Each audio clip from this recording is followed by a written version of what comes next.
মিজানুর রহমান আজহারীর নাম ধরে ধরে বিষদগার চালাচ্ছে।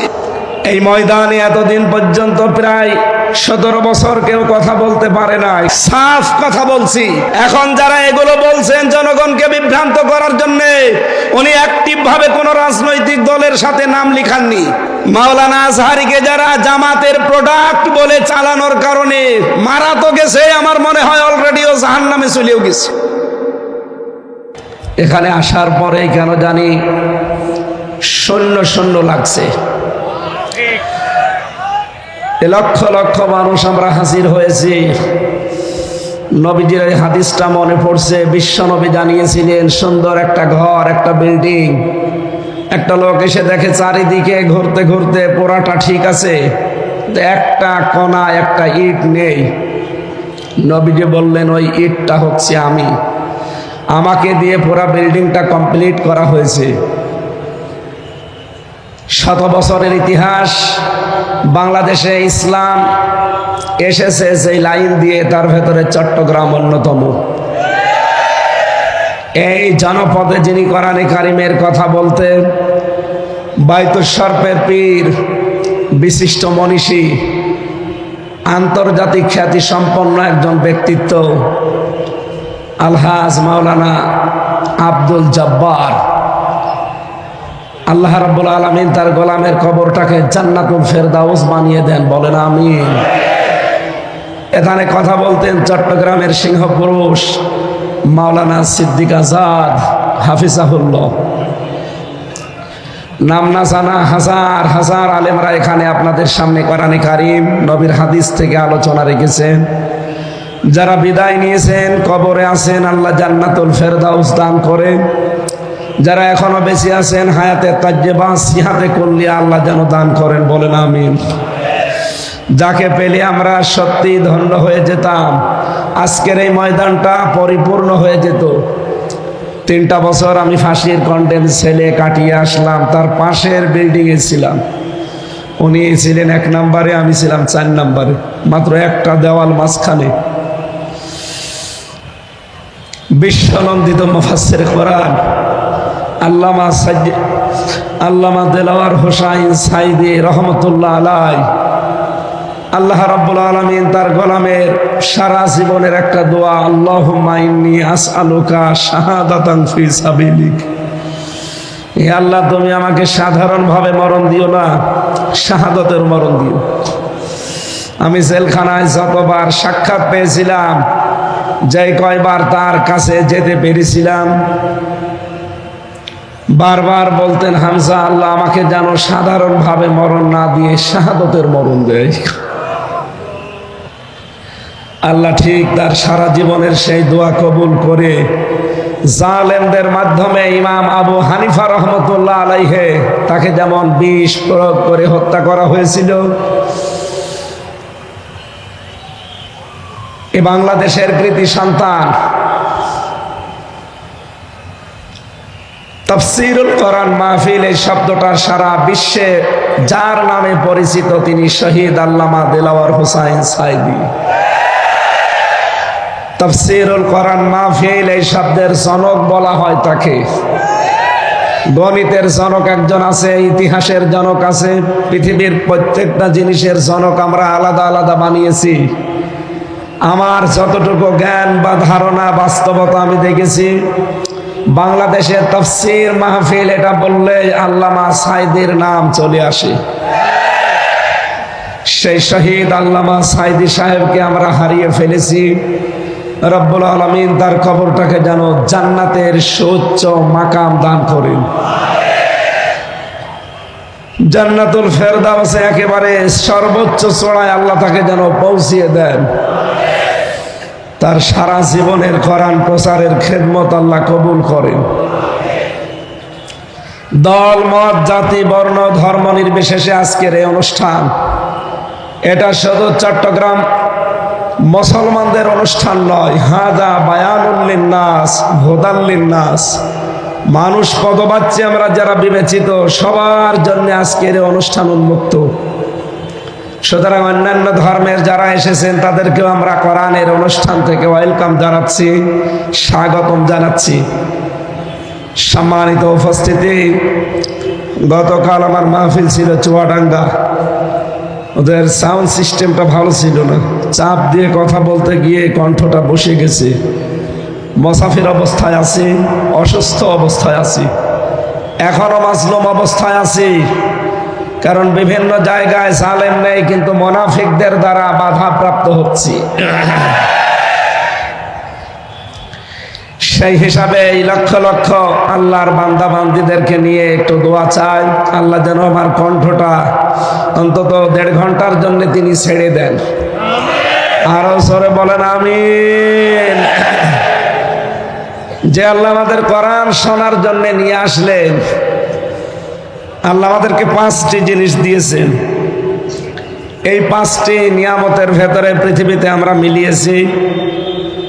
বিজ্ঞান প্রমাণ করেছে এই 5টা বিষয় দুনিয়ার কারোর সাথে কারো মেলে নাই, কিয়ামত পর্যন্ত মিলবেও না।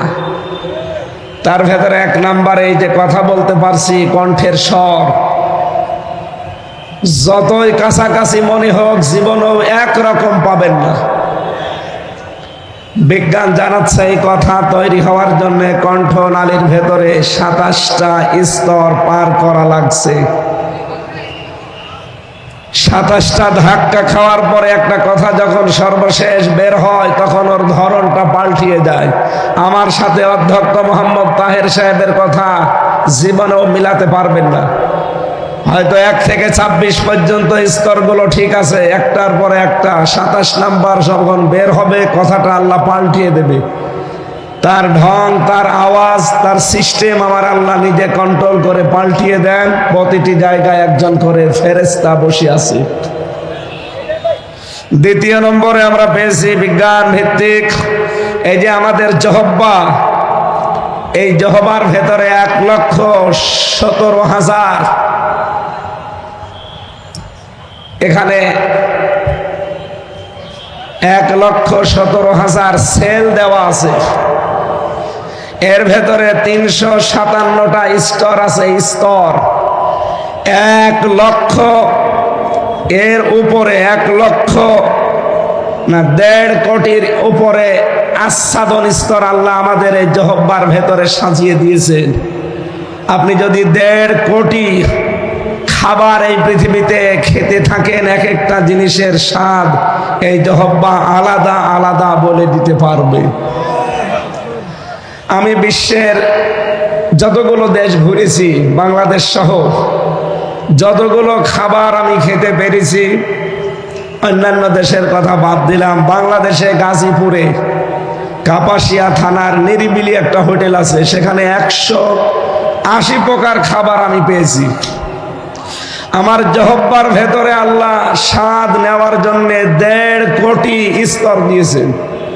পৃথিবীর কোন রেস্তোরাঁ, কোন রেস্টুরেন্ট, কোন হোটেলে, কোন বাড়িতে আজ পর্যন্ত 1.5 কোটি প্রকারের খাবার কেউ রান্না করতে পেরেছে?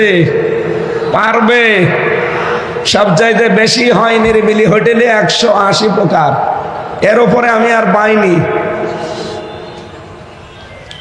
এই জন্য আল্লাহ রাব্বুল আলামিন এই জহব্বার যে স্তর দিয়েছেন, এটা এক একজনের এক এক রকম স্বাদ গ্রহণ করার যোগ্যতা আল্লাহ রাব্বুল আলামিন দিয়েছেন। 3 নম্বরে পেয়েছি চামড়া।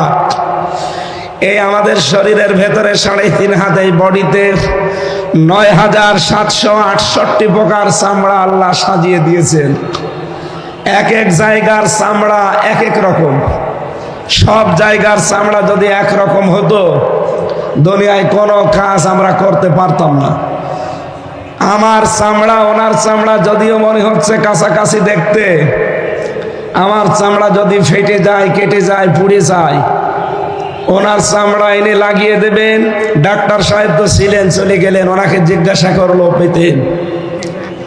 কোন মানুষের চামড়া আমার সাথে লাগাবেন, যত বেশি লাগাবেন তত পছন্দ ধরবে, ওই জায়গাটা নষ্ট হয়ে যাবে। আমার এই জায়গাটা যদি ভালো বানাতে হয়, আমার শরীরের এই 9,768 প্রকার চামড়ার কোন জায়গা থেকে কিনে ওই জায়গায় লাগিয়ে দিলে আস্তে আস্তে ভালো হয়ে যাবে। বাড়ি যেয়ে বলবেন আল্লাহু আকবার। এরপরে পেয়েছি আমরা আঙ্গুলের ছাপ। দুনিয়া তৈরি হওয়ার পর থেকে আজকের এই দিন পর্যন্ত, এখান থেকে কিয়ামত পর্যন্ত যত মানুষ আসবে, কারো সাথে আঙ্গুলের এই ছাপ কোনোদিন মেলে নাই, কোনোদিন মিলবে না। অথচ মাত্র 153টা এখানে রেখা দেওয়া আছে, মাত্র 153টা। কারো সাথে কারো মিল নেই। যদি মিলে যেত, কত মানুষের জমি জায়গা আছে উলট পালট হয়ে যেত, তার ইয়ত্ত ছিল না। এরপরে আমরা পেয়েছি 5 নম্বরে মানুষের চোখ। এই চোখের ভেতরে 1,70,000 রগ আছে, মনি আছে, কর্নি আছে, লেন্স আছে, লেস আছে, ইকুয়াল আছে, ডিপ ইকুয়াল আছে। এগুলোর এক এক মানুষকে আল্লাহ এক এক রকম ভাবে দিয়েছেন। কিয়ামত পর্যন্ত কারো চোখের এই স্তরগুলো, এই মণিগুলো একজনের সাথে আর একজন কিয়ামতের আগ পর্যন্ত মিলা সম্ভব না। যে আল্লাহ আমাদেরকে এগুলো দিয়েছেন, এই ময়দানে এতদিন পর্যন্ত প্রায় 17 বছর কেউ কথা বলতে পারে নাই, কোরআনের কথা হোক, বাইরের কথা হোক। অদৃশ্য শক্তি, বিশেষ করে এই জালেমরা আমাদের কণ্ঠকে রোধ করে রেখেছিল। 27টা স্তর পার করে যে আল্লাহ আমাদের কথা বলার যোগ্যতা দিয়েছেন, খলাকাল ইনসান আল্লামাহুল বায়ান। আল্লাহ বলেন, আমি মানুষ বানিয়েছি, আমি কথা বলা শিখিয়েছি। সুতরাং আমরা যারা কথা বলতে পারছি, যে আল্লাহ 5টা নিয়ামত আমাদেরকে আলাদাভাবে দিয়েছেন, সে আল্লাহর জন্য পড়ছে আলহামদুলিল্লাহ। মাথার ভেতরে বিজ্ঞান প্রমাণ করছে, আমি যা বলছি স্তরগুলো আপনি মিলাবেন, এই মাথার ভেতরে পুরাটাই 7টা জিনিস আল্লাহ এর ভেতরে ঢুকিয়ে রেখেছেন। ফ্রন্টাল লব আছে, এখানে প্যারাইটাল লব আছে, টেম্পোরাল লব আছে, অক্সিপিটাল লব আছে, মোটর কর্টেক্স আছে, সেন্সরি কর্টেক্স আছে, বাক শক্তি আছে। এর এক একটার ভেতরে 6টা করে জিনিস ঢোকানো আছে। কেউ ব্যথা অনুভব করে, কেউ সুখ পায়, কেউ শান্তি পায়, কেউ দুঃখ লাগলে টের পায়, কেউ আনন্দ পেলে টের পায়। এরকম 70,000 জিনিস আমাদের এই মাথার ভেতর থেকে ওরা শরীর আল্লাহ কন্ট্রোল করার জন্য দিয়ে রেখেছেন। 70,000 তার বলা হয়, যেগুলোকে সূক্ষ্ম সূক্ষ্ম তার দিয়ে। বিজ্ঞান জানিয়েছেন, একটা তার যদি অকেজে হয়ে যায়, আপনি পাগল হয়ে যাবেন, নিজের পায়খানা নিজে খাবেন। সুতরাং যে আল্লাহ এখনো পর্যন্ত আমাদের সবগুলো অর্গান ঠিক রেখে সুস্থ রাখলেন, জবান খুলে তার জন্য বলেন আলহামদুলিল্লাহ। নবীজির হাদিস পড়েছিলাম আমরা, তিরমিজি শরীফে নবীজি বলেন, মানিত্তাবাআল হুদা বিগাইরিল কোরআন আদাল্লাহুল্লাহ।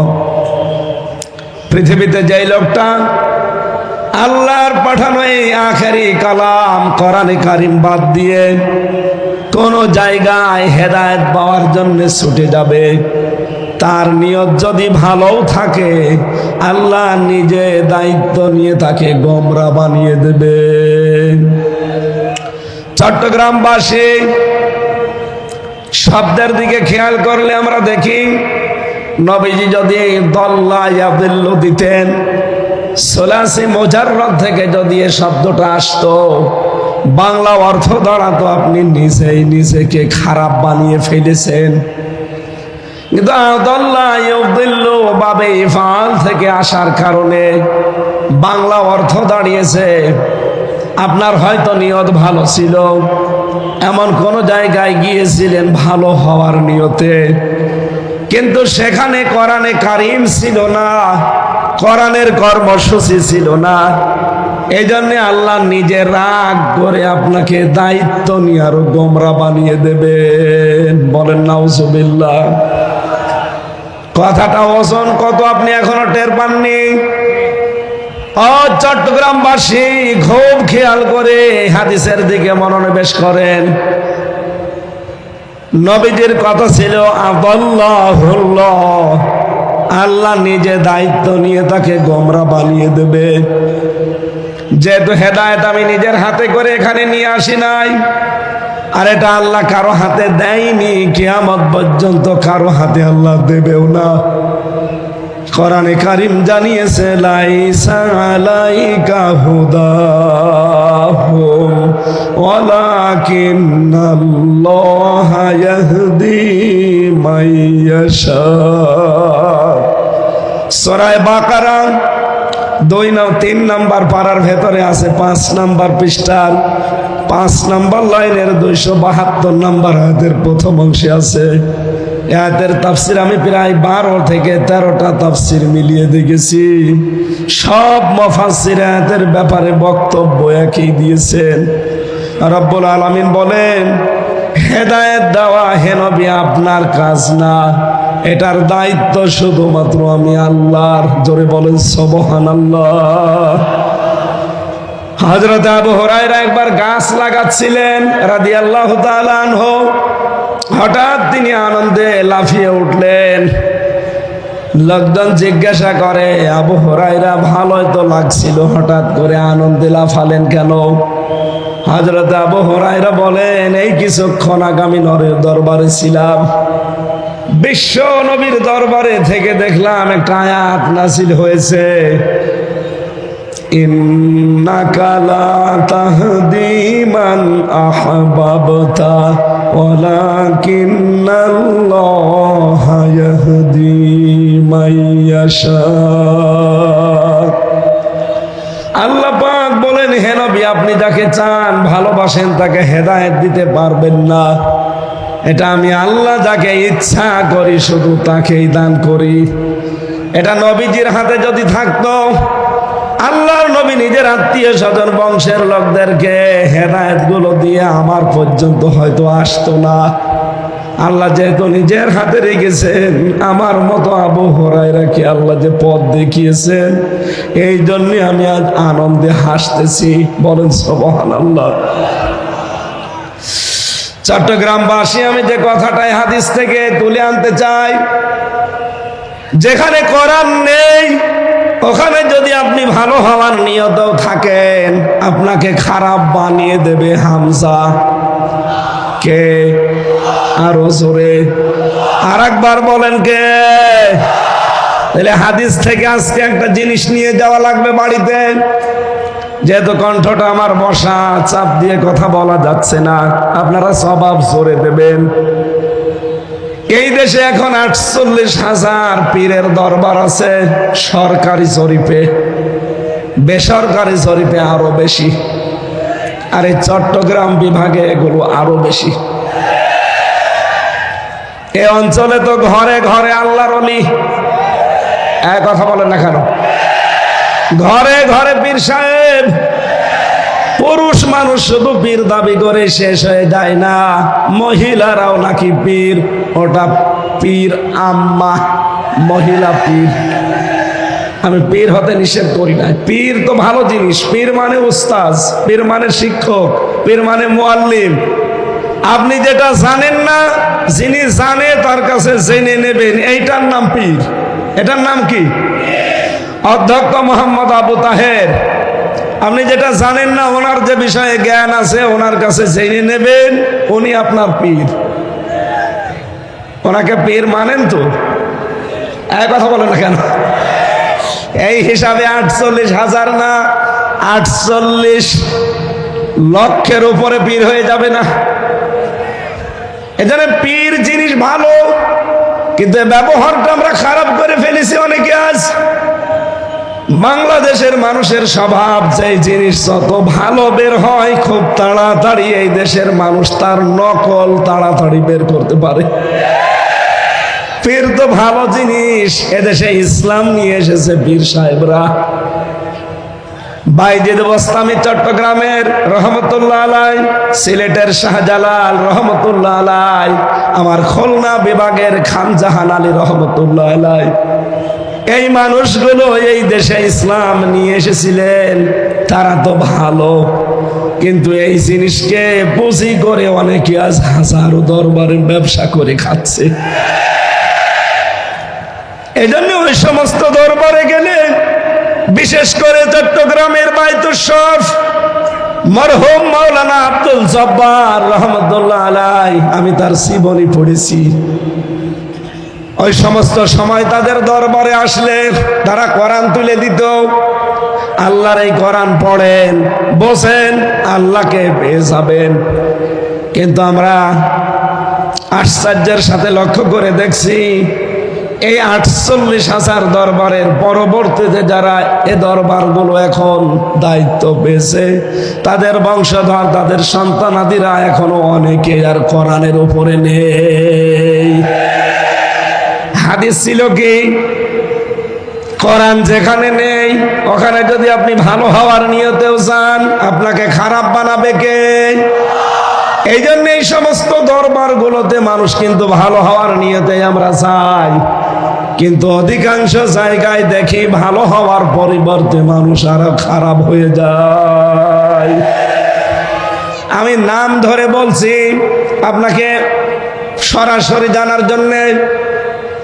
এই বাংলাদেশে হাজার হাজার দরবারের ভেতরে অন্যতম একটা দরবার রাজার কুতুববাগ। এই কথা বলেন না কেন? দেওয়ানবাগ। ওদিকে ফরিদপুরের আটরশি, সুরেশ্বরী, চন্দ্রপাড়া, আমার কুষ্টিয়ার লালনের মাজার, এই চট্টগ্রাম, সিলেট, বরিশাল, এ সমস্ত বিভাগ থেকে মানুষেরা দলে দলে পালে পালে কুষ্টিয়ার লালনের মাজারে যায়। আপনারা জান তো ভালো হওয়ার নিয়তে যে ওখানে আল্লাহর ওলি শুয়ে আছে লালন শাহ, কিন্তু ওখানে কোরআন চলে না, কোরআনের কোন কর্মসূচি ওখানে নেই। ওখানে সব হয় প্রকাশ্য শিরিক, কুফরি আর বেদাত। সারা বাংলাদেশ সহ বিশ্বের আমি যতগুলো জায়গার খবর জানি, গাঁজা খেলে পুলিশে ধরে না আমি পাইনি, কিন্তু লালনের মাজারে পুলিশ পাহারা দিয়ে গাঁজা খাওয়ায়। পৃথিবীতে আমার মনে হয় একটা নিরাপদ জায়গা যেখানে পুলিশ পাহারা দিয়ে গাঁজা খাওয়ায়। এই জায়গায় মানুষ যাচ্ছে ভালো হওয়ার নিয়তে, ভালো হওয়ার পরিবর্তে মানুষ আরো খারাপ হয়ে যাচ্ছে। এই কারণে আগে বিড়ি খেত না, এখন বিড়ি খায়। আগে গাঁজা খেত না, এখন গাঁজা খায়। এই কথা বলে না কেন? কেন? কারণ কোরআন নেই। তুই ওখানে গেলি কেন? বলেন বলেন। সুতরাং এই বাংলাদেশে 48 লক্ষ যদি দরবার তৈরি হয়, যেই দরবারে কোরআন নেই, কোরআনের কর্মসূচি নেই, ওই দরবার যদি আমার বাবাও তৈরি করে, ওই দরবারে আমি আজকে থেকে নেই। কারা কারা সিদ্ধান্ত নিয়ে বাড়ি যেতে পারবেন দেখি হাত তোলেন মুসলমান। লিল্লাহে তাকবীর।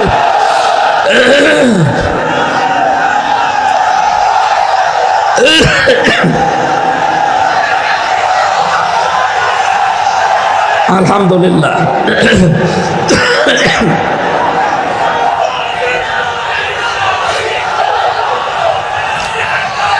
আমার ভাইরা,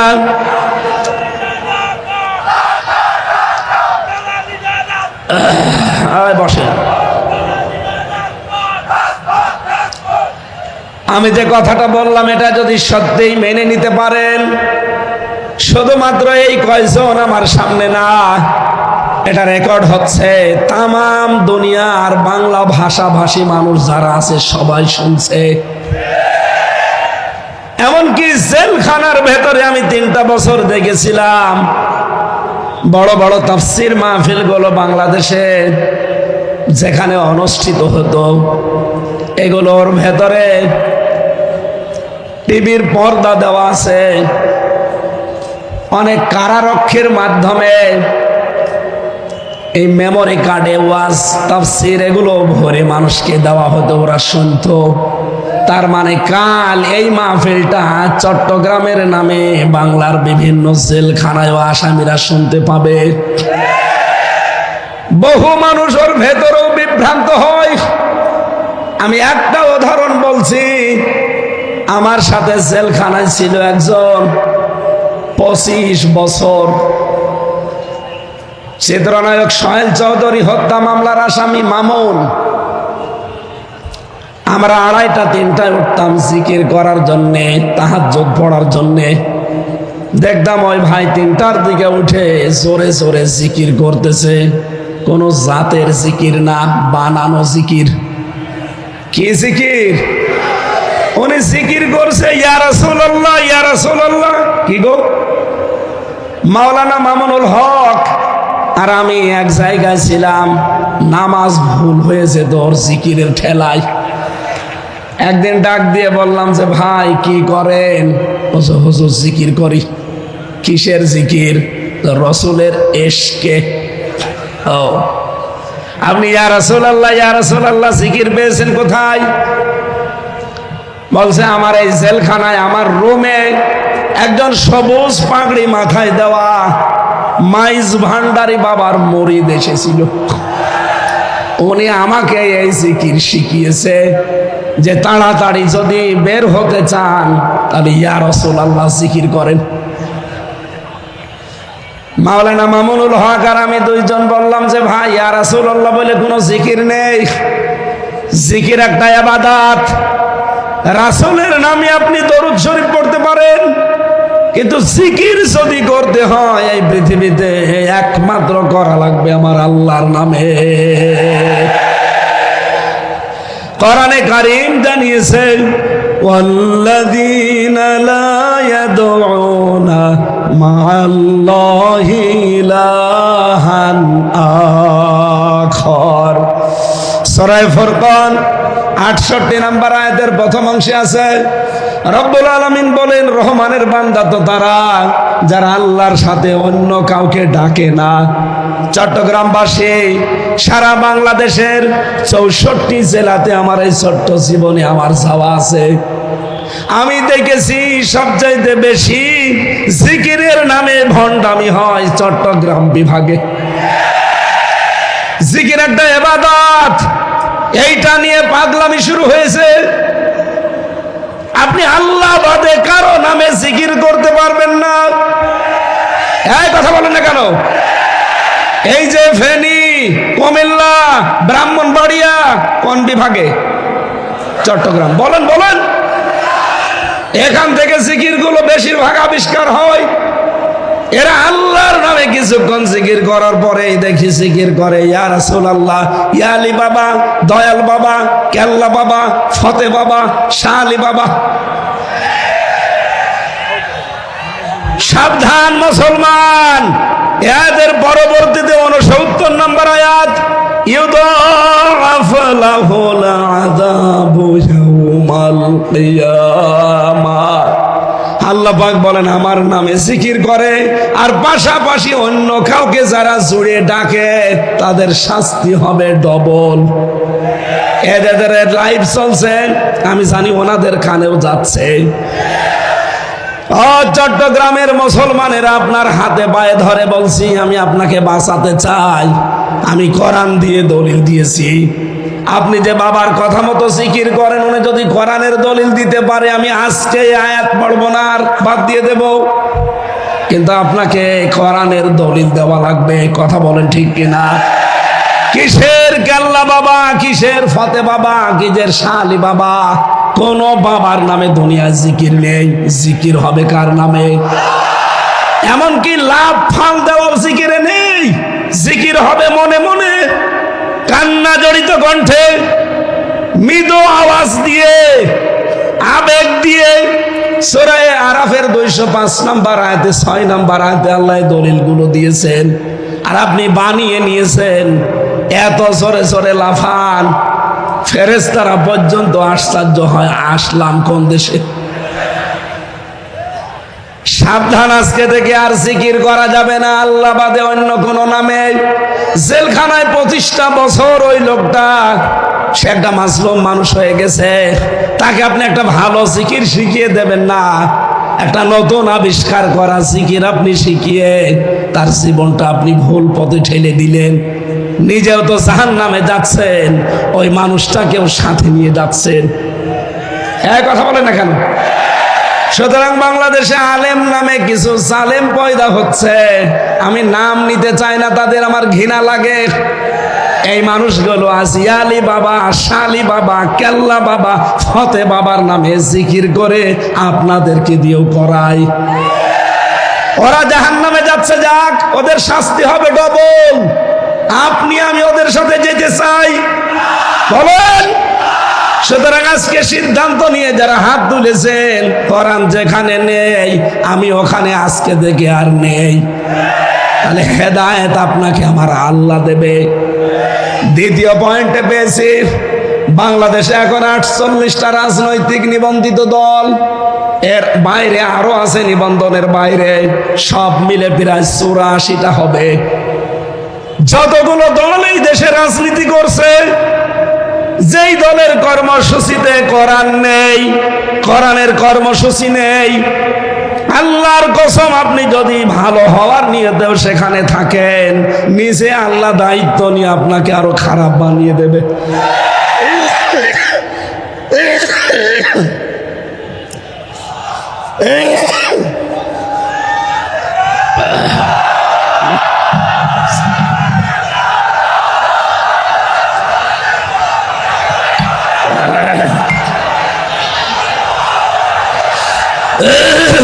ঠিক আছে, বীর চারতলাবাসী, আজকে থেকে এখনই সিদ্ধান্ত পরিবর্তন করা লাগবে। আমি আমার বাবার কথা বলছি না, আল্লাহর কসম আমি আমার ঈমান থেকে কথা বলছি। সুতরাং এই দেশে যেই রাজনৈতিক দলের কর্মসূচিতে কোরআন নেই, ওখানে যদি আমার বাবাও দলের প্রতিষ্ঠাতা হয়, আমি ওখানে যদি যাই আমাকে খারাপ বানিয়ে দেবে কে? সুতরাং আমি আমার বিশাল আখিরাত নষ্ট করতে চাই না। যেই দলে কোরআন নেই ওই দলে আমি নেই। কারা মন থেকে রাজি আছেন দেখি? লিল্লাহি তাকবীর। এই দেখেন তো, হাত তোলেনি কে? দেখেন।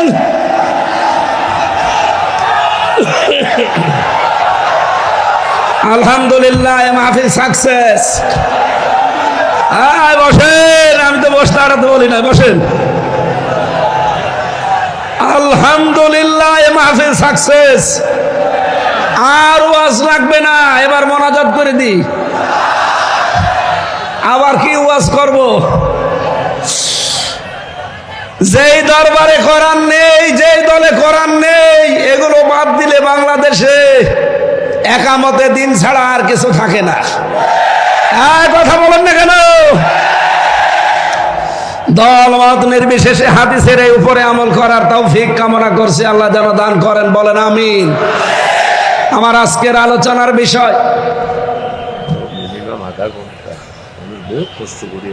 না আমি চালাবো তো অবশ্যই, আমি এমনি বললাম। আমার কণ্ঠটা শুধু মানে সাপোর্ট দিচ্ছে না তাই। আসলে কালকে চুয়াডাঙ্গা জেলা তো গরিব জেলা, ওদের মাইক ওই রকম বাদাম বেচা মাইক, ওরা আমার কণ্ঠটা নষ্ট করে দিয়েছে। ও জেলায় আর যাওয়া যাবে না। শ্বশুর বাড়ি আমার ওই জেলায়, আমার বাবারও শ্বশুর বাড়ি, আমারও শ্বশুর বাড়ি, এই জন্য বেশি বদনাম আর করা যাচ্ছে না। কিন্তু আমার বাবার শালারা, আমার শালারা আমার কণ্ঠটা কালকে ওরা নষ্ট করে দিয়েছে। আমি এত আশা নিয়েছিলাম যে আজকে চট্টগ্রামের এই ঐতিহাসিক প্যারেড ময়দানে একটা নতুন বিষয়ের ওপরে আলোচনা করব আপনাদের সামনে, কিন্তু কণ্ঠ সাপোর্ট করছে না।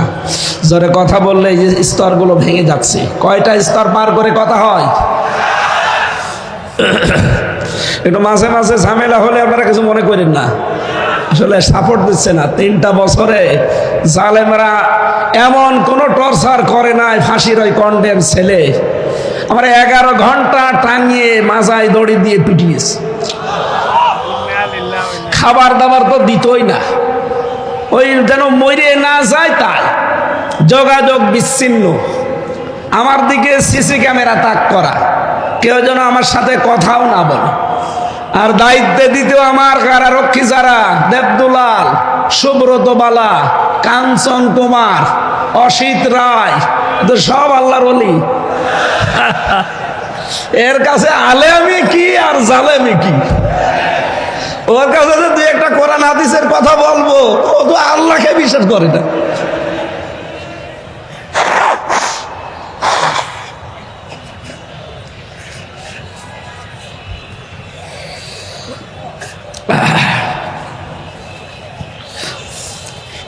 এই যেখানে ভূতের ভয় সেখানে রাত হয়, এমনি 5-6 দিন আছি জ্বরে, এরপরে আবার এই বড় অনুষ্ঠানটা আমার কপালে পড়ে গেছে।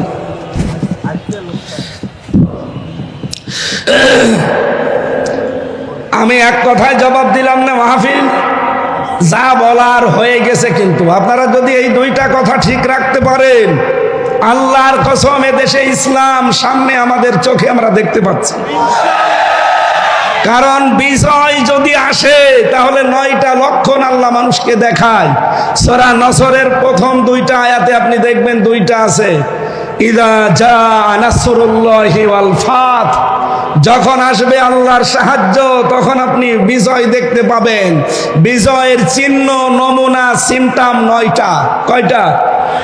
তার প্রথমটা হচ্ছে ওয়ারাইতান নাস ইয়াদখুলুনা ফি দীনিল্লাহি আফওয়াজা। হে নবী, আপনি দেখবেন দলে দলে পালে পালে মানুষ ইসলামে প্রবেশ করছে। আপনি 2024 সালের আগস্টের 5 তারিখের আগ পর্যন্ত জরিপগুলো দেখবেন, বাংলাদেশ সহ ইন্টারন্যাশনাল যত জরিপ আছে এগুলোর খোঁজ খবর রাখা লাগবে আমাদের চোখ কান খোলা রেখে। এর আগের জরিপ আমি দেখেছিলাম, মাত্র 100 জনের 15 জন মানুষ চাইতো এদেশে ইসলাম কায়েম হোক। মাত্র 100 জনের 15 জন, তার ভেতরে হয়তো একজন আলহাজ শাহজাহান চৌধুরী আছে। এই 100 জনের 15 জনের ভেতরে উনি একজন। অথচ এই 5.5 মাসের ব্যবধানে ভয়েস অফ আমেরিকা, মাইক্রোসফট, আমেরিকার গোয়েন্দা সংস্থা 3 দিন আগের রিপোর্ট, ওরা বাংলাদেশ সহ বিশ্বের যতগুলো দেশ নিয়ে রিপোর্ট করে, ওরা তো আর আমাদের মামাতো ভাই খালাতো ভাই না। এই কথা বলেন না কেন? কোরআনের বর্ণনা, লাতাজিদান্না শাদ্দান্নাস আদাওয়াতাল লিল্লাযিনা আমানুল ইয়াহুদা ওয়াল্লাযিনা আশরাকু। হে নবী, আপনি মুসলমানদের চরম এবং পরম শত্রু, দুশমন হিসাবে 2টা জাতিকে দুনিয়ায় দেখবেন, জঘন্যতম দুশমন। একটা হচ্ছে ইহুদি আর একটা মুশরিক। ইহুদি তো আছেই, মুশরিক বলতে এখানে খ্রিস্টানরাও, কারণ তারা 3 খোদায় বিশ্বাসী। পৃথিবীতে শুধু মুসলিম বাদ দিয়ে 4,500 ধর্মের লোক আছে, সবাই প্রকারান্তে মুশরিক। এই কথা বলেন না কেন? সেই হিসাবে তারা যেহেতু মুশরিক, ওরা কখনো মুসলমানের কোনো উপকার হোক এমন খবর প্রকাশ করা ওদের দ্বারা সম্ভব না। কিন্তু সত্যটা প্রকাশ করে দিয়েছে। আমেরিকার গোয়েন্দা সংস্থা জানিয়েছে বাংলাদেশে 3য় একটা ইসলামপন্থী শক্তির উত্থান হতে যাচ্ছে। এই দেশে এখন 100 জনের 58 জন মানুষ চাচ্ছে যে দেশে ইসলাম কায়েম হোক।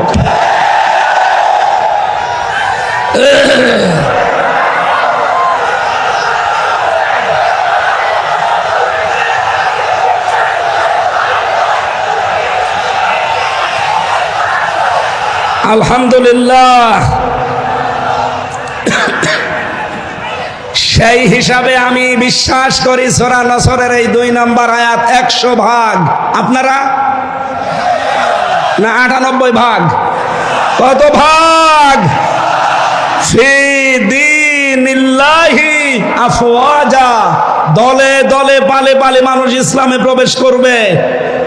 আগে আলহাজ শাহজাহান চৌধুরী যদি কুষ্টিয়ায় যেতেন খুব বেশি হলেও 200 থেকে 500 মানুষ হতো।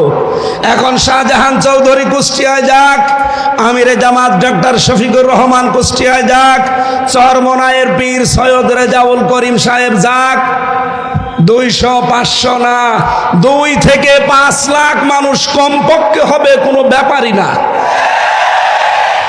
এটা আফওয়াজার ভেতরে পড়ে না।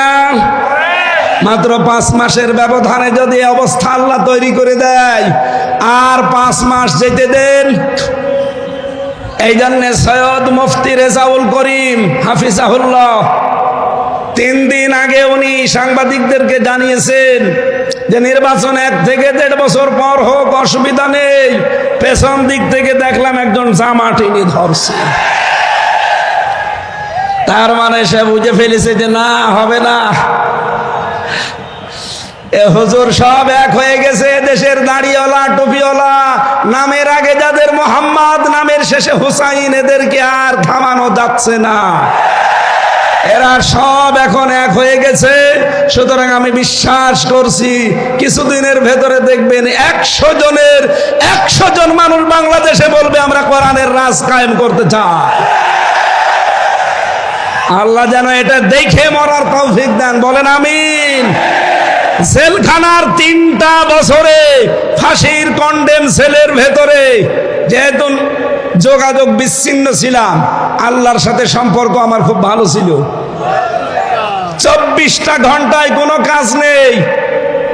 বই পড়ার জন্য কারারক্ষীকে বললে যেহেতু দেবদুলাল এনে দিত বঙ্গবন্ধুর আত্মজীবনী, ও ছাতা পড়ে আমি করবো কি? বলতাম যে স্যার একটু বই এনে দেন। একদিন নিয়ে এসে দিল বঙ্গবন্ধুর ছেলেবেলা। আমি বললাম এটা লাগবে না। তারপরের দিন বললাম, উনি নিয়ে এসে দিল বঙ্গবন্ধুর চীন সফর। স্যার আর বই নেই? হ্যাঁ আছে, নিয়ে আসেন। এরপরে নিয়ে এসে দিয়েছে বঙ্গবন্ধুর আত্মজীবনী। একদিন রাগ করে বলে ফেললাম যে বই নিয়ে আসার আর জায়গা পান না, আমার ফাঁসি চাই, এই বইটা নিয়ে আসতে পারেন না? এই বই পড়তে নেই। পড়তে নেই কেন? ওইটা নিয়ে আসেন। আমি মেজর ডালিম বলছি ওই বইটা নিয়ে আসেন। আপনি যেহেতু অন্য ধর্মের মানুষ, আপনি তো আনবেন না। তো অন্তত কোনো মুসলমান কারারক্ষীকে বলেন সে যেন একটা তাফসির আমার এনে দেয়। আল্লাহর ইশারা এনে দিয়েছে ফি জিলালিল কোরআন আর তাফহিমুল কোরআন। আমি যেই দুইটাকে সবচাইতে বেশি ভালোবাসি। 3টা বছর মাওলানা মামুনুল হক, মাওলানা শাকাওয়াত হোসেন রাজি আর মুফতি নূর হোসাইন নুরানি হাফিজাহুল্লাহ 3 জন আলেম আমার পাশে ছিল। খুব বড় মাপের আলেম তারা, কওমি মাদ্রাসার বড় ভালো মানুষ। অনেক অবদান আমার এই 3 বছরে তাদের জীবনে আর আছে। আমি তাদের কাছে ঋণী হয়েছি, তাদের কাছে অনেক কিছু পেয়েছি, বিশেষ করে আরবি গ্রামার। আমি কোরআনের সাথে তাফসিরের সাথে মিলিয়ে মিলিয়ে যেগুলো পেয়েছি 3টা বছর, আল্লাহকে আমি একটা কথাই মনে হয় বেশি বলেছি, আল্লাহ জীবনে আমি কিচ্ছু চাই না, কোনোদিন বের হতে পারবো কিনা তাও জানি না। কারণ জালেম যে এইভাবে পড়ে যাবে কেউ কল্পনাও করে না। আমার একটাই দোয়া ছিল, মাবুদ যদি বাইরে কোনোদিন যেতে পারি, অল্প সময়ে মেন কথাগুলো তোমার বান্দাদের সামনে সহজ সরল ভাষায় যেন বলতে পারি, সেই তৌফিক আমাকে দিও। আর আমি চর্ম চোখে যেন দেখে মরতে পারি যে 56,000 বর্গ মাইল এই কালাম দিয়ে চলছে।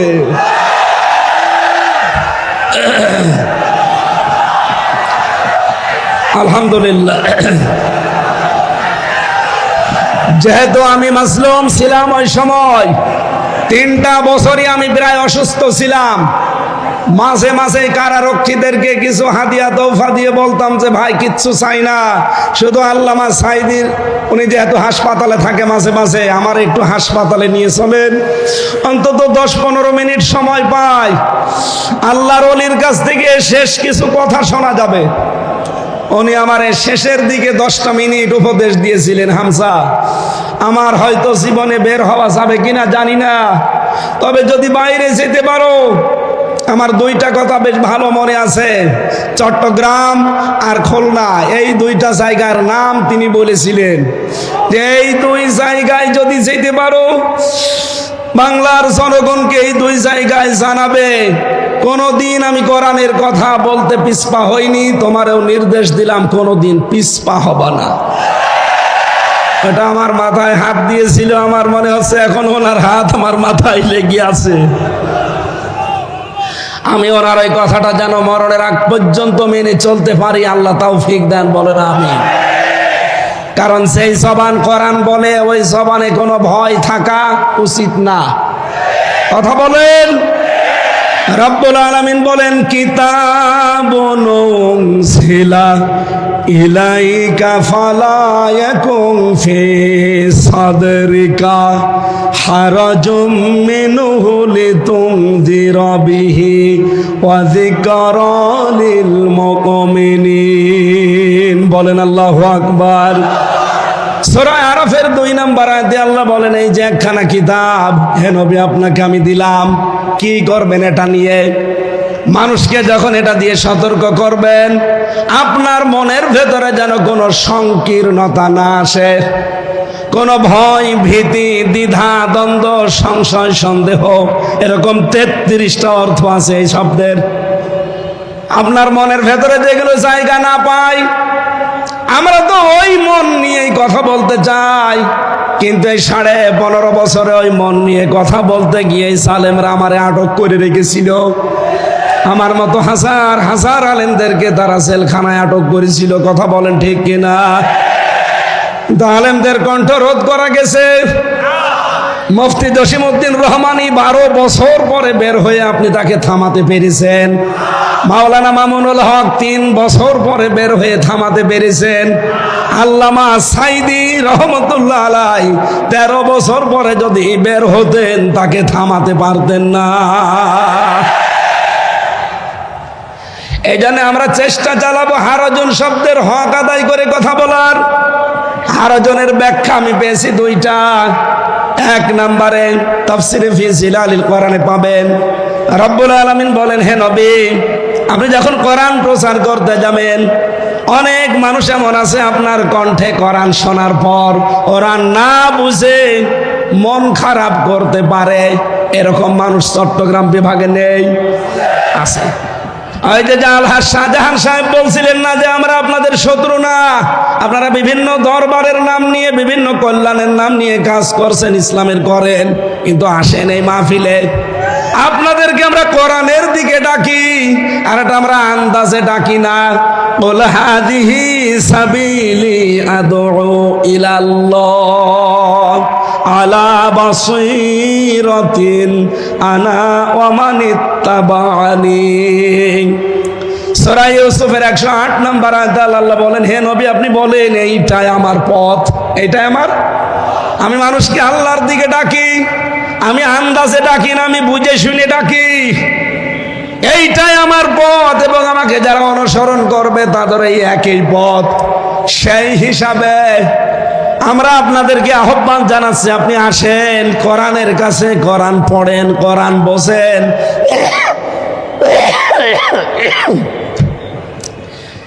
কিন্তু হারজন শব্দের ব্যাখ্যাটা মিলে যায়। অনেক মানুষ দেখি না বুঝে, না জানার কারণে আন্দাজে আমাদের উপরে মন খারাপ করে। আপনার সাথে আমার জমি জায়গা নিয়ে কোনো ভেজাল আছে? টাকা পয়সা নিয়ে ভেজাল আছে? বলেন বলেন। আপনি ইসলামকে বিদায় করে দিতে চান, নতুন ইসলাম আমদানি করতে চান, অথচ শান্তি কামনা করেন। কিয়ামত হয়ে যাবে, কিয়ামত হয়ে যাবে, আপনি শান্তি পাবেন না। এক দোকানদার, একটা ছোট্ট উপন্যাস পড়েছিলাম। এক দোকানদার, তার কর্মচারীর নাম হচ্ছে ইসলাম। তার একটা মেয়ে ছিল, নাম তার শান্তি। যেহেতু এক জায়গায় থাকে, ছেলে আর মেয়ে দুইজন এক জায়গায় থাকলে আকর্ষণ সৃষ্টি হতে পারে না। আল্লাহ 6টা জিনিসের প্রতি মানুষের আকর্ষণ তৈরি করে দিয়েছেন, তার ভেতরে 1 নম্বরে মহিলা, নারী। যেহেতু পর্দার বিধান মানে না, এই জন্য তাদের ভেতরে দেখা সাক্ষাৎ, প্রেম, মন দেওয়া নেওয়া। শেষ পর্যন্ত মালিক টের পাওয়ার পরে বলছে, দেখো আমার বাড়ির কর্মচারী আর আমার মেয়ের সাথে লাইন, আচ্ছা করে পিটিয়েছে। পিটিয়ে চাকরি শেষ করে বাড়িতে তাড়িয়ে দিয়েছে। ইসলাম চিন্তা করছে, মালিক তোমার এই শান্তির কারণে আজ আমি মার খেলাম, চাকরি হারালাম, দেখি ওই শান্তি কয়দিন বাড়ি থাকে। চট্টগ্রাম রেল স্টেশনে যে মোবাইলে কল দিয়েছে, শান্তি তুমি কোথায়? বাড়িতে। তাড়াতাড়ি চলে আসো চট্টগ্রাম রেল স্টেশনে, পালানো লাগবে। শান্তি ওর কথা মতো এসেছে, নিয়ে পালিয়েছে 2 জন আল্লাহর রাস্তায়। নাউজুবিল্লাহ। এটা কি আল্লাহর রাস্তা? শয়তানের রাস্তা।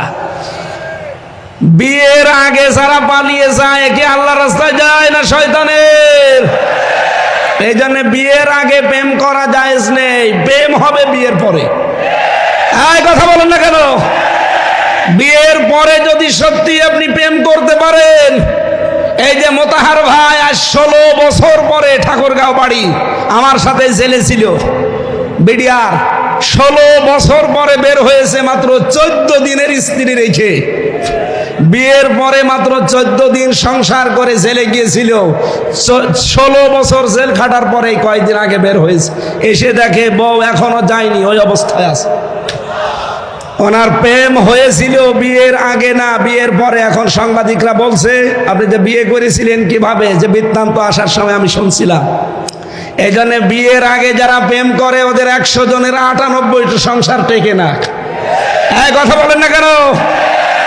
বিয়ের পরে যাদের প্রেম হয় ওদের 100 জনের 98টা সংসারই টিকে যায়। এর দৃষ্টান্ত এই যে মোতাহার আলী বিডিআর ভাই, পালিয়েছে 2 জন। সকালবেলা দেখে মেয়ে বাড়ি নেই, শান্তি। দোকান খোলা বাদ দিয়ে রাস্তায় চিল্লাচ্ছে, আমার শান্তি গেল কোথায়, আমার শান্তি গেল কোথায়। এলাকার লোকজন বলছে কি হয়েছে, বলে আমার শান্তিকে খুঁজে পাওয়া যাচ্ছে না। লোকজন বলে আপনি চিল্লাচ্ছেন, দাঁড়ান, শান্তি খোঁজ করার আগে বলেন আপনার বাড়ির কর্মচারী সেই ইসলাম কোথায়। ওকে গতকাল আমি পিটিয়ে বের করে দিয়েছি, বিদায় করে দিয়েছি। লোকজন বলে আপনি কি পাগল না মাথা খারাপ? ইসলামকে পিটিয়ে ঝাঁটিয়ে বিদায় করে দেওয়ার পরে আপনি শান্তি তালাশ করেন? ইসলাম যেখানে শান্তি সেখানে। আজ আপনি ইসলাম যেটা আসল ওইটা বাদ দিয়ে নতুন ইসলাম আমদানি করে বিভিন্ন দরবার কায়েমের মাধ্যমে চালিয়ে যাচ্ছেন। যখন তাফসীর করা হয় ওইগুলো টেকে না, তখন আপনার মন খারাপ হয়। এই কথা বলুন, আপনি শান্তি দিতে পারবেন না, আরো অশান্তির দাবানল ওখানে জ্বলবে। হারজনের দ্বিতীয় ব্যাখ্যা পেয়েছি। হে নবী, আপনি যখন কোরআন থেকে তাফসীর করবেন, ব্যাখ্যা বিশ্লেষণ জানাবেন, তখন দেখবেন সমাজে অনেক নিয়ম নীতি চালু করা আছে ইসলামের নাম বলে। যেহেতু আগে ওইগুলো ইসলাম আসলে না, মানুষের বানানো। আপনি আসল ইসলামের কথা বললে ওইগুলো টিকবে না। যারা ওইগুলো নিয়ে এতদিন আবহমান কাল ধরে বিভিন্ন নাম দিয়ে ব্যবসা করে খাচ্ছে, তারা আপনার উপরে রাগ করবে। আপনার হাদিয়া তওফা নজর নিয়াজ তখন ওরা বন্ধ করে দেবে। আমাদের সারা দেশে এখন একই অবস্থা। কথা বলেন ঠিক কিনা? কথা বলার আগেই এই 15.5 বছর তো কান পোড়া দিত। এখন কান পোড়া না দিলেও এই কথা বলে যে কোরআন থেকে আপনি কথা বলবেন, শুধুমাত্র কবরের কথা বলবেন। আরে ভাই, আপনি যে কবরের কথা বলার জন্য আমার কানের কাছে মুখ নিয়ে বলেন, কবরে তো সর্বপ্রথম শুরু হবে 3টা রাজনীতি। যারা আজ বলেন যে কোরআনের সাথে রাজনীতির সম্পর্ক নেই, আমার এই ছোট্ট মাথার ভেতরে 918 জায়গায় আয়াত পেয়েছি কোরআন দিয়ে রাজনীতি করা লাগবে। আমার চাইতে যারা বড় বড় মাথা নিয়ে বসে আছে ওনারা আরো বেশি পাবে। সুতরাং এই কথাগুলো যারা বলেন, আমার মনে হয় তারা কোরআন মানে কি তাও জানে না। ওদের পেটে যদি আপনি বোম মেরে বলেন যে কোরআন মানে কি, বলেন তো, বলতে পারবে না। আমার যতটুকু বিশ্বাস, যারা কোরআনের কথা শুনলে শুধু রাজনীতির গন্ধ খোঁজেন, এখন নতুন নতুন করে কিছু মানুষ তৈরি হচ্ছে। আগামীকাল যিনি আসবেন তার পেছনে অনেকে অলরেডি লেগে গেছে। বিশেষ করে আমার চুয়াডাঙ্গার একজন, চাঁপাইনবাবগঞ্জের স্বামী স্ত্রী 2 জন, কিশোরগঞ্জের এক আল্লাহর ওলি, আগে ছাত্রলীগের সভাপতি ছিল। হাসিনা নমিনেশন দেয়নি, তাড়িয়ে দিয়েছে, বাধ্য হয়ে এখন খয়রাতি আর একটা দলে যোগ দিয়েছে। এই 4 জনের কথা সারা বাংলাদেশে আমি শুনতে পাচ্ছি। মিজানুর রহমান আজহারীর নাম ধরে ধরে বিষদগার চালাচ্ছে। ডক্টর মিজানুর রহমান আজহারীর নামে জামাতের প্রোডাক্ট বলার কারণে আল্লাহ একজন জাহান্নামের কীট জাহান্নামে পাঠিয়ে দিয়েছে। এই কথা বলেন না কেন? সাবেক এক প্রতিমন্ত্রীকে জাহান্নামের কীট ওইটা, কারণ তার আদর্শ মোহাম্মদ রাসূলুল্লাহ ছিল না, ওর আদর্শ ছিল কোন এক বাবা। হ্যাঁ, কথা বলেন না কেন? সাফ কথা বলছি, বাংলাদেশে যার আদর্শ বিশ্ব নবী নয়, আপনি মরে গেলে বিনা হিসাবে বিনা বিচারে জাহান্নামে যাবেন। বিচারও লাগবে না, হিসাবও লাগবে না। আমি বানিয়ে বলছি? সূরা হুদ 12 নম্বর পারা 12 নম্বর পৃষ্ঠার 1 নম্বর লাইনের 98 নম্বর আয়াত। ইয়াকদুমু কওমাহু ইয়াউমাল কিয়ামাতি ফাআওরাদাহুমুন নার ইলা আখিরি আয়াত। যদিও আয়াতটা ফেরাউন সম্পর্কে নাজিল হওয়া, যত তাফসীর পড়েছি সব মুফাসসির আয়াতের বক্তব্যে সামারাইজ এইটাই দিয়েছেন, যেই দলের নেতা জাহান্নামে যাবে ওই দলের কর্মী সব তার সাথে জাহান্নামে যাবে। আপনি এবার বিবেককে জিজ্ঞাসা করে দেখেন, আপনার নেতা কি জান্নাত পাওয়ার মতো? আপনি এমন নেতার আদর্শ মানেন যার রাত 9টার পরে ঠিক মতো পা মাটিতে পড়ে না, তাল গাছকে ধাক্কা দিয়ে বলে ভাই সাইড দিয়ে আর কতক্ষণ দাঁড়াবো? এই কথা বলেন না কেন? এই জন্য রাজনীতির গন্ধ না খুঁজে মাওলানা আজহারীকে যারা জামাতের প্রোডাক্ট বলে চালানোর কারণে মারা তো গেছে, আমার মনে হয় অলরেডিও জাহান্নামে চলেও গেছে। কারণ তার আদর্শ যেহেতু বিশ্বনবী ছিল না, যার আদর্শ নবী মুহাম্মদ রাসূলুল্লাহ না, সে কোথায় যাবে? আরো জোরে বলেন। এখন যারা এগুলো বলছেন জনগণকে বিভ্রান্ত করার জন্য, উনি অ্যাক্টিভ ভাবে কোন রাজনৈতিক দলের সাথে নাম লিখাননি। কথা বলেন না কেন? আরো জোরে বলেন। আরে ভাই, এই গত 4 দিন আমরা যারা কথা বলছি, মাওলানা আব্দুল্লাহ আল আমিন, মাওলানা কামরুল ইসলাম সাঈদ আনসারী, সাজ্জেদ কামাল উদ্দিন জাফরি হাফিজাহুল্লাহ, আমি আমির হামজা সহ যদি কোনো ট্যাগ আমাদের পেছনে দিতেন, তাও হয়তো কেউ বিশ্বাস না করুক, শয়তান হালকা বিশ্বাস করত। কিন্তু আপনি ওই লোকটার নামে এমন একটা ট্যাগ লাগিয়ে দিচ্ছেন, শয়তানও বিশ্বাস করে না। আল্লামা সাঈদের বিরুদ্ধে যে মামলাগুলো দিয়েছিল তার ভেতরে একটা ছিল ধর্ষণের মামলা। যেই মহিলাকে ধর্ষণের মামলা দেওয়ার জন্য ওই মহিলাকে নিয়ে এসেছে এই যে অ্যাডভোকেট তাজুল ইসলাম, উনি জিজ্ঞাসা করছে, মা আপনাকে আল্লামা সাঈদী ধর্ষণ করেছে? বলছে জি হ্যাঁ। আপনার জন্ম তারিখ কত, জন্ম সাল?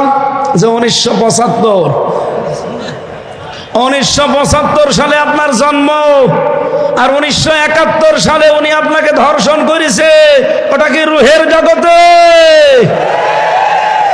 এ পোড়াটা যে বানোয়াট, এটা আমি নিজের জীবন দিয়ে টের পেয়েছি। কারণ 3টা বছরে ওরা আমার এই বানোয়াট মিথ্যা একটা মামলা সাজিয়ে ফাঁসির কন্ডেম ছেলে রেখে দিয়েছে। 3 বছর আমার জামিন দেয়নি, অথচ আগস্টের 5 তারিখের পর শুধু মামলাটা তুলতে দেরি। আদালত বলছে এ কি দেখে বিচার করব, এর ভেতরে তো কোনো মাল ম্যাটারেস নেই। আমি যে বিচার করব কোনো কিছুই তো পাই না, শুধু জামিন না জান পুরা মামলা খারিজ করে দিলাম।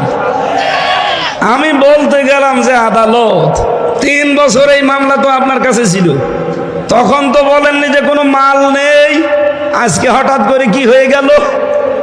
এইটাই বলতো হুজুর আমার কিছু করার নেই, আমার হাত বাঁধা ছিল।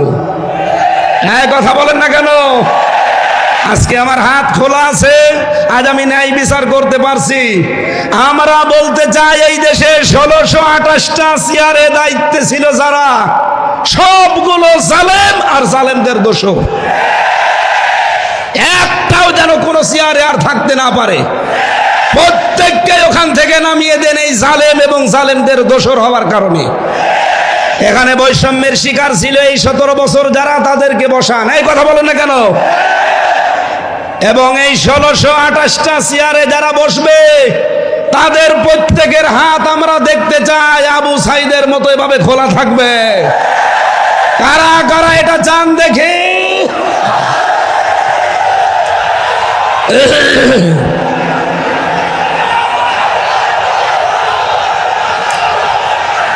আলহামদুলিল্লাহ।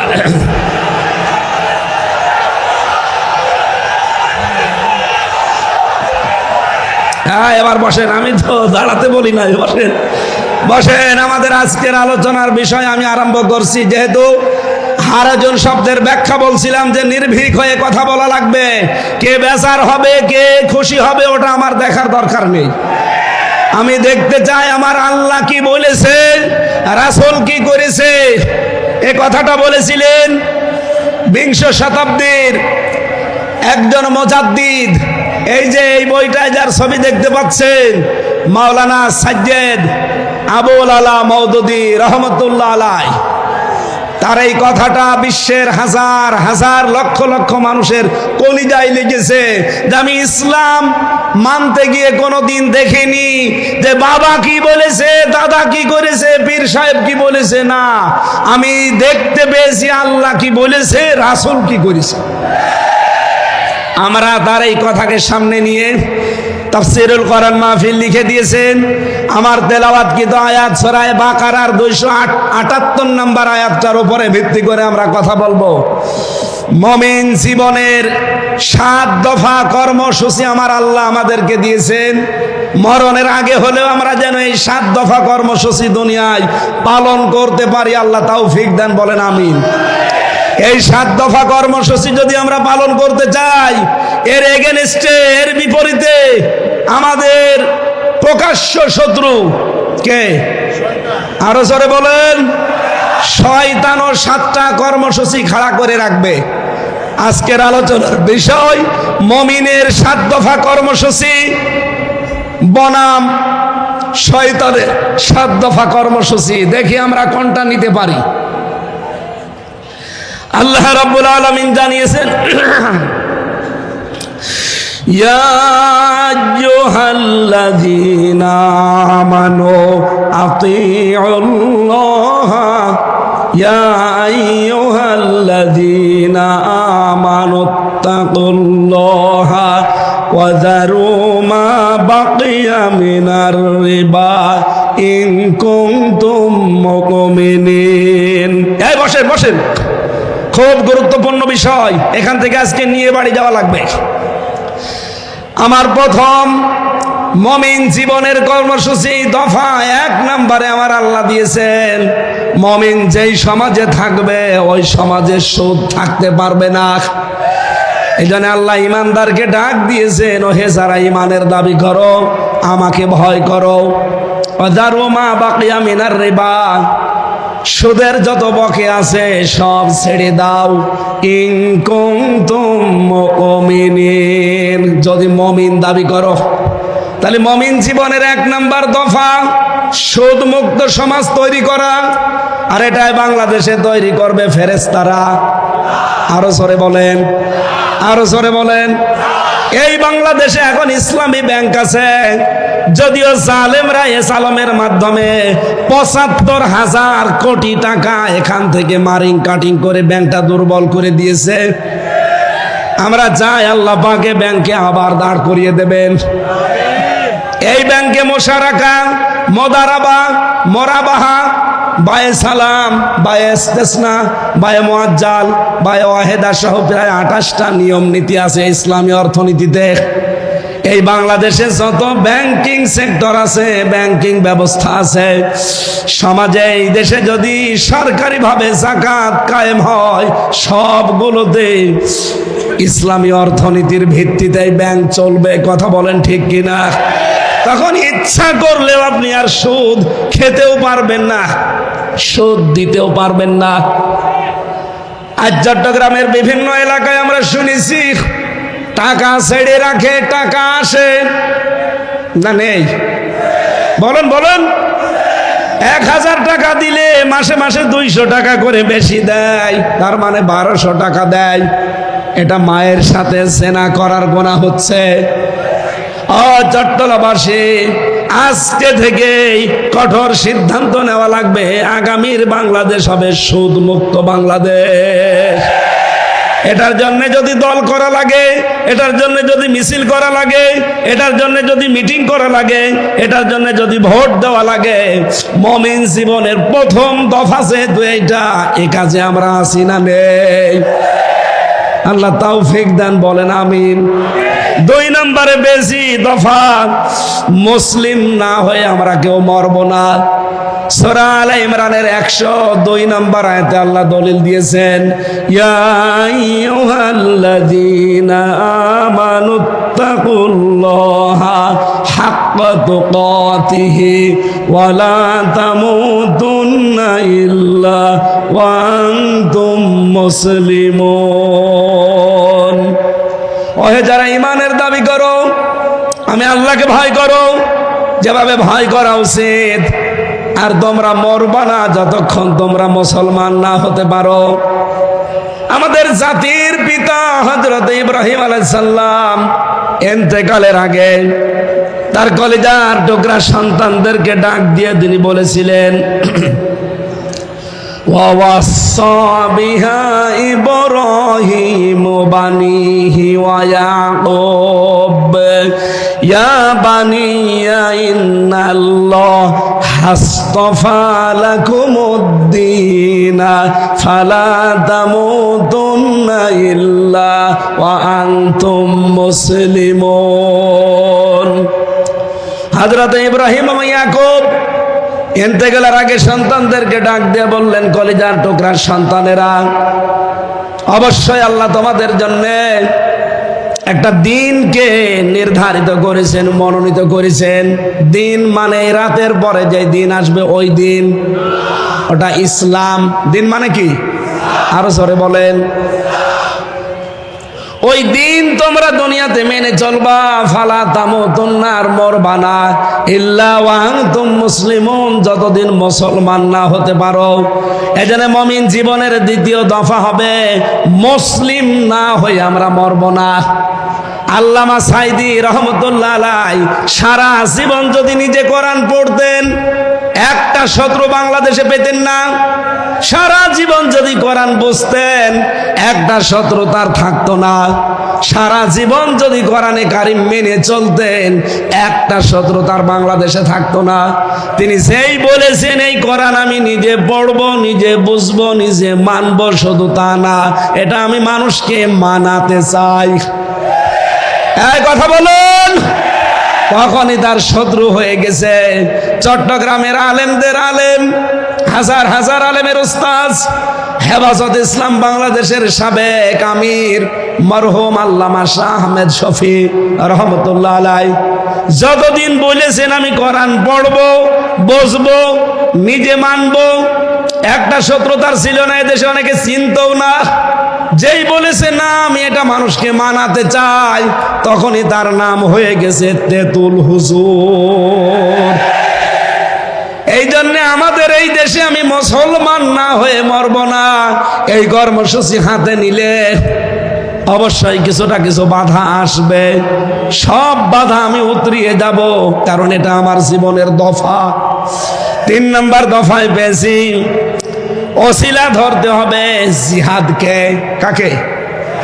সূরা মায়েদার 35 নম্বর আয়াতে দেখবেন, ইয়া আইয়ুহাল্লাযীনা আমানুত্তাকুল্লাহা ওয়াবতাগু ইলাইহিল ওয়াসিলাতা ওয়াজাহিদু ফি সাবিলিহি লাআল্লাকুম তুফলিহুন। বলেন আমিন। আল্লাহ ডাক দিয়েছেন, ইমানদাররা আমাকে ভয় করো, আর আমাকে পাওয়ার জন্য একটা ওসিলা তালাশ করো। সেই ওসিলার নাম হচ্ছে জিহাদ। নাম কি? তাহলে আশা করা যায় তোমরা সফল হবে। বাংলাদেশে বহু মানুষ এই আয়াতটা নিজের দিকে টেনে টেনে ব্যাখ্যা করে, আমাদেরকে ভুল ইনফরমেশন দেয়। তারা বলতে চায় ওসিলা তালাশ করো মানে পীর ধরো। কোন তাফসিরে আমি এটা পাইনি, ওরা সব বানিয়েছে। ওসিলা শব্দের ব্যাখ্যা পেয়েছি আমি 3টা। ওসিলা মানে নেক কাজ, ওসিলা মানে কোরআন, ওসিলা মানে 3 নম্বরে নবীর সম্মান। আপনি পীর ধরা লাগবে পেলেন কোথায়? সুতরাং আল্লাহ পর্যন্ত পৌঁছানোর একটাই মাধ্যম আছে উত্তম, সেটা হচ্ছে জিহাদ। আর জিহাদ বলা হয় তাকে অন্যায় যেখানে জিহাদ সেখানে। আজ বাংলাদেশের সবচাইতে বড় অন্যায় আরম্ভ হয়েছে চাঁদাবাজি। সুতরাং চাঁদাবাজি যেখানে, দলমত নির্বিশেষে ঐক্যবদ্ধ হয়ে প্রতিহত করা লাগবে সেখানে। এটার নাম জিহাদ। এইটার মাধ্যমে আল্লাহ পর্যন্ত যাওয়া যাবে। এটা আমাদের জীবনের 3 নম্বর দফা বানানো লাগবে মুমিন জীবনের। 4 নম্বরে বেশি সত্যবাদীদের সাথে থাকা লাগবে। সূরা তাওবা 119 নম্বর আয়াতে আছে, ইয়া আইয়ুহাল্লাযীনা আমানুত্তাকুল্লাহা ওয়া কুনু মা'আস সাদিকিন। ওহে যারা ইমানের দাবি করো আমাকে ভয় করো, আর দুনিয়ায় যারা সত্যবাদী তাদের সঙ্গে থাকো। জোরে বলেন সুবহানাল্লাহ। সত্যবাদী পৃথিবীতে আল্লাহর দৃষ্টিতে তারা, এই দুনিয়ায় যাদের সম্পর্ক কোরআনের সাথে আর কোরআন কায়েমের সাথে। আপনি তাফসিরে ফি জিলালিল কোরআন দেখবেন, এর ব্যাখ্যা আছে। 5 নম্বরের দফা বেশি সদা সত্য কথা বলা লাগবে। সূরা হাসাবের 70 নম্বর আয়াতটা দেখবেন, ইয়া আইয়ুহাল্লাযীনা আমানুত্তাকুল্লাহা ওয়া কুলু কাওলান সাদীদা।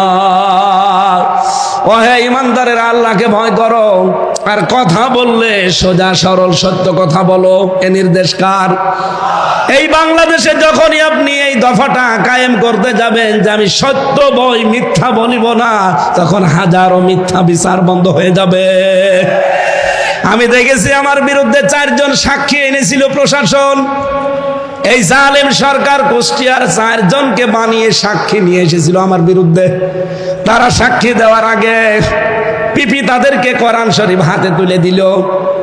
এটা তুলে দিয়ে বলছে, যাহা বলিব সত্য বলিব, সত্য বই মিথ্যা বলিব না।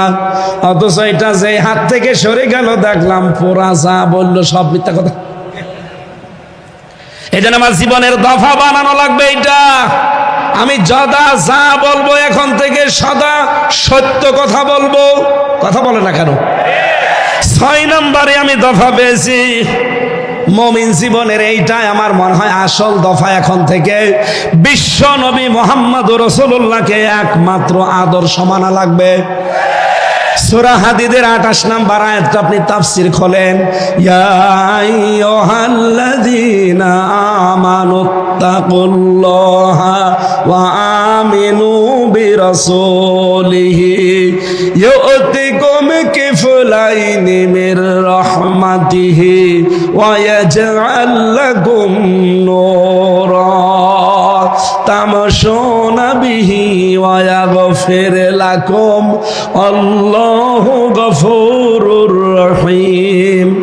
ওহে যারা ইমানের দাবি করো আমাকে ভয় করো, ওয়া আমিনু বিরাসূলিহি, আর আমার রাসূলের উপরে ঈমান আনো। আই আতিউল্লাহ আতিউর রাসূল। এখানে তাফসিরে হাক্কানির ভেতরে মুফাসসির লিখেছেন রাসূলের উপরে ঈমান আনা মানে তার আদর্শ মেনে চলা। আমি এজন্য আগেই বলেছি আপনাকে জীবনের দফা বানাবেন এইটা। যাদের জীবনে রাসূল ছাড়া অন্য কেউ আদর্শ, আপনি আজকে লিখে নিয়ে যেতে পারেন। মরণের পরে কবরে দিলে বিশ্ব নবীকে যখন দেখিয়ে বলবে মান হাজার রাজুল, আপনি বলবেন লা আদরি, আমি চিনি না। কিন্তু আমি বলতে পারবো হাদা নবিয়্যুনা মুহাম্মাদুর রাসূলুল্লাহ সাল্লাল্লাহু আলাইহি সাল্লাম, কারণ আমি এই জীবনে বিশ্ব নবী বাদ দিয়ে কাউকে আদর্শ মানি না। আমাদের সবার জীবনে 6 নাম্বার দফা এখন থেকে থাকার দরকার আছে না নেই? কারা নবী ছাড়া অন্য কাউকে আদর্শ মানেন না তারা হাত তোলেন, লিল্লাহি তাকবীর। আলহামদুলিল্লাহ। বীর চট্টলবাসী 7 নাম্বার দফাটা আমাদের এবার শেষ দফা। এটা মুমিন জীবনের 7 নাম্বার দফা হচ্ছে এখন থেকে আখিরাতের পুঁজি তৈরি করে পাঠাবো। সূরা হাশরের 18 নম্বর আয়াতে আমার আল্লাহ দলিল দিয়েছেন, ইয়া আইয়ুহাল্লাযীনা আমানুত্তাকুল্লাহা ওয়াল তানজুর নাফসুম মা কদ্দামাত লিগাদ ওয়াত্তাকুল্লাহ ইন্নাল্লাহা খাবীরুম বিমা তা'মালুন। ওহে যারা ইমানের ভয় করো আমাকে ভয় করো। প্রতিটি ইমানদারের উচিত আগামীকাল তার কি পুঁজি তৈরি হচ্ছে এটা চিন্তা ভাবনা করে দেখা। আমি বলছি আবার আমাকে ভয় করো, তোমরা যা করো প্রতিটি জিনিসের খবর জানেন কে?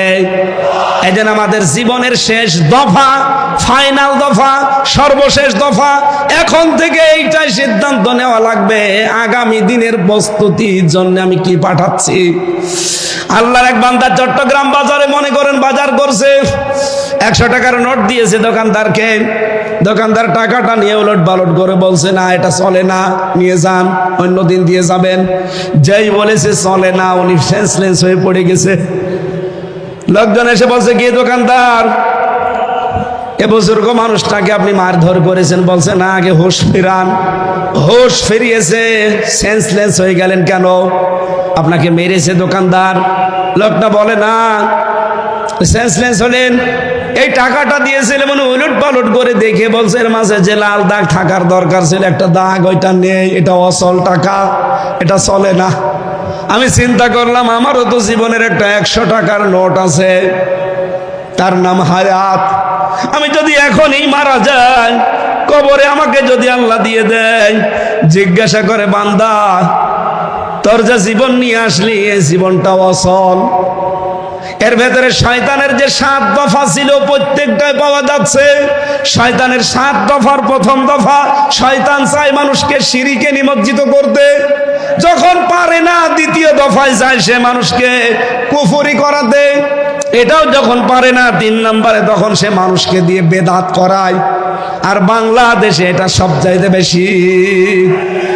4 নম্বরে ও মানুষকে যখন আর পারে না বেদাত করাতে, তখন কবিরা গুনার দিকে নিয়ে যায়। এটাও যখন পারে না, যখন বারবার সগীরা গুনাহ করায়। এটাও যখন পারে না, তখন ভালো অপেক্ষা নিম্ন কাজ যেটা সেইটা করায়। এইটাও যখন পারে না, 7 নম্বরে তখন তাকে কষ্ট আর মুসিবতের ভেতরে ফেলে দেয়। কষ্ট মুসিবতের ভেতরে ফেলে দিয়ে তখন আল্লাহকেও ভুলিয়ে দেয়।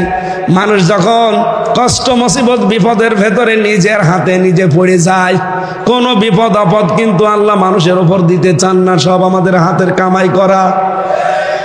যেই বিপদে পড়ে মুসিবতে পড়ে নিঃস্ব হতে থাকে গনার কাছে, আল্লাহ রাব্বুল আলামিন তখন তাকে আকাশের চাঁদ ও ঝলসনা রুটির মতো দেখায়। তখন তার ঈমানই নষ্ট হয়ে যায়। লোকটা ডাক দিয়ে বলছে, আমি চিন্তা করলাম আমারও তো একটা 100 টাকার নোট আছে। আল্লাহ পাক যদি বলে, বান্দা শয়তানের যে 7 দফা ছিল তোর আমলনামার ভেতরে, জীবনের ভেতরে সব দফাগুলো পাওয়া যায়। শিরিক পাওয়া যায়, কুফরি পাওয়া যায়, বেদাত পাওয়া যায়, কবিরা গুনাহ পাওয়া যায়, বারবার সগীরা গুনাহ করতে সেটা পাওয়া যায়। সবগুলোই তো পাওয়া যাচ্ছে। এই অসল আমলনামা দিয়ে আমার বানানো জান্নাত তোকে দেওয়া সম্ভব না। তখন আমার কি হবে এই চিন্তা করে আমি সেন্সলেস হয়ে গেছি। আমি যখন একা একা থাকি, মাঝে মাঝে আমার চিন্তা হয়, রব্বুল আলামিন যদি বলে, হামজা 2024 সালের ডিসেম্বর মাসের 31 তারিখ পর্যন্ত তোরে মাফ করে দিলাম, যা, তোর জবাব দেওয়া লাগবে না। তোর এই 33 জানুয়ারি মাসের 1 থেকে আজকে 29-30 তারিখ, এই 30টা দিনের হিসাব দিয়ে তুই জান্নাতে চলে যা। আমার মাঝে মাঝে চিন্তা হয়, একা থাকলে যে আমার এই 30 দিনের হিসাব দেওয়াও সম্ভব না। আপনারা পারবেন? এই জন্য 7 নম্বর দফাটা এখন থেকে আরম্ভ করেন। আখিরাতের জন্য কিছু পুঁজি তৈরি করে পাঠান। আমি সহ যারা এসেছি প্রত্যেককে আল্লাহ পাক এই 7টা দফা মেনে চলার তৌফিক দিন, বলেন আমিন। শয়তানের এই 7 দফায় ঝাঁটার বাড়ি দিয়ে আজকেই বিদায় নিতে পারি, আল্লাহ তৌফিক দেন, বলেন আমিন। আগামীকাল যেহেতু এর চাইতে আরো 10 গুণ মানুষ বেশি আসবেন আপনারা, আমি জানি। এক একজন অন্তত 4-5 জন করে নিয়ে আসবেন। ডক্টর মাওলানা মিজানুর রহমান আজহারি শ্রদ্ধাভাজন বড় ভাই আগামীকাল আসবেন। আমি আমার যতটুকু কণ্ঠ এবং স্বাস্থ্য দুইটাই আজকে শেষ, একটাও সাপোর্ট দিচ্ছে না, জোর করে আসলে হয় না। যতটুকু বলেছি এই গলার উপরে আর জীবনের উপরে জোর দিয়ে আল্লাহ আমাদেরকে মেনে চলার তৌফিক দিন। আগামীতে কোনো জায়গায় সুন্নতি ময়দানে আগামীতে এক জায়গায় আসবো ইনশাল্লাহ। এরপরে আরো বাঁশখালীতে আসার কথা আছে, যেখানে এখানে আসবো, কোরআন থেকে হাদিস থেকে কথা বলবো ইনশাআল্লাহ। আজকের মতো শেষ করছি, আমিন।